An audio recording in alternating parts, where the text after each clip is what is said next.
Hello, welcome to Newsline. I'm Hideshara in Tokyo with the latest at this hour. Japan.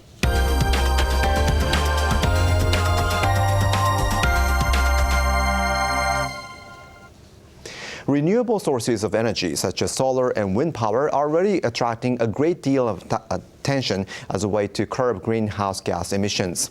Europe and other regions are now starting to turn their eyes to another source of unlimited power: the oceans, which make up around 70% of the surface of our planet. However, in Japan, the development of marine energy is encountering a number of difficulties despite the country's ideal setting as an island nation.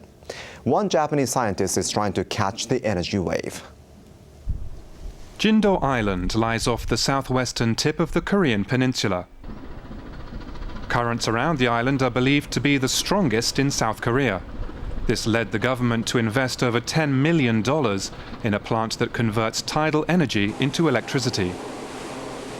The 1 megawatt plant is already powering some 400 households on an experimental basis.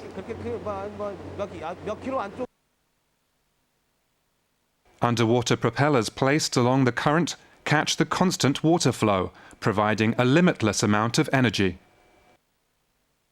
Planning to expand the facility to power some 46,000 households by 2013.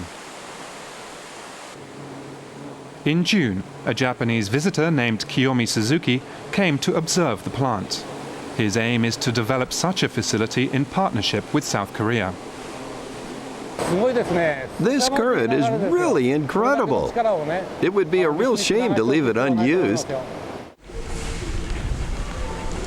Suzuki manages a venture company in Hyogo Prefecture, central Japan. He's spent 3 years trying to develop a way to exploit tidal power. Suzuki became aware of the enormous power of the ocean during his career as an officer in the merchant marine. The strength of the tide can easily wash away a 10,000-ton vessel.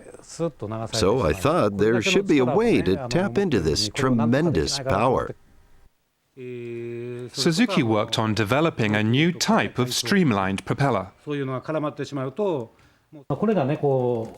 propeller's motion triggers the generator. As you can see, the light then comes on. When it comes to using tidal power, the key is in the shape of the propeller. Suzuki's design was developed through trial and error. This model is the Tuna Mark I.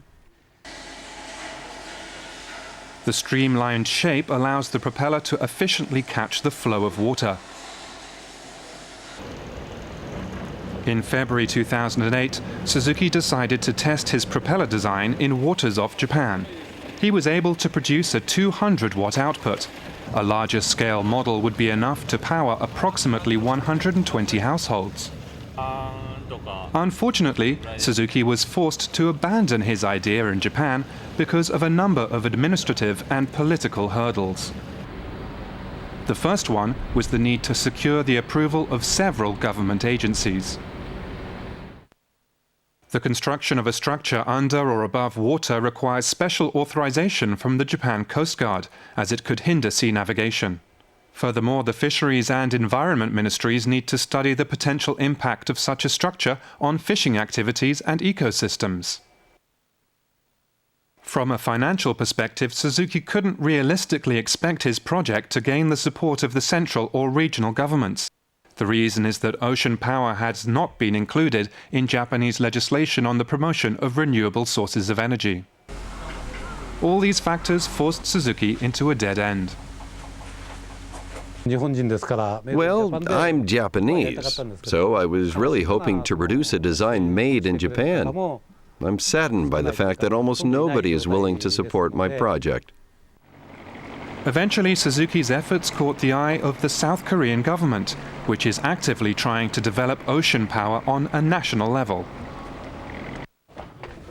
Professor Do Dok-hee of the Korea Maritime University sensed a great potential in this area and is now working with Suzuki on an improved propeller design. Conventional tidal power systems relied on a fixed propeller. The great novelty with this design is that its axis of rotation is free. It can move around any type of obstacle and continue revolving. This reduces the likelihood of a breakdown. Professor Do has received a $1 million research grant from the South Korean government. He's now developing a large-scale propeller that will begin operation by the end of the year. The development process is so fast, it would be impossible in Japan. It would have taken me 3 to 4 years to get this far. But here, we were able to do it in just 1 year. Earlier, I spoke to Toshinori Katsuki, senior researcher at Nomura Research and Advisory, about the potential power derived from the ocean. Mr. Katsuki, thank you for joining us. You're welcome. Experiments are underway in some parts of the world, but do you believe the marine power generation can be put to practical use on a larger scale? I think it's very, very possible. Actually, I visited Scotland this February, which is the most advanced country in the world in terms of marine power generation development. And I saw a lot of companies challenging to research and development the commercialized equipment. And also the reason why Scotland has become the most advanced country in terms of marine energy power is because there is very strong backup or support from the government. On the other hand, in Japan, as we saw in your report, Mr. Suzuki, the president of Nova Energy, is facing very lonely battle. That is very, very unfortunate. Then how do you explain the lack of support on the government level in this country? Well, from my point of view, Japan tends to skew towards only solar power or some part of renewable energy, and they tend to ignore or they don't know the existence of marine power generation. I think that is the reason.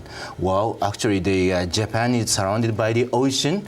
I think it's better to utilize this clean energy because marine is a clean energy. This is a common sense in Europe.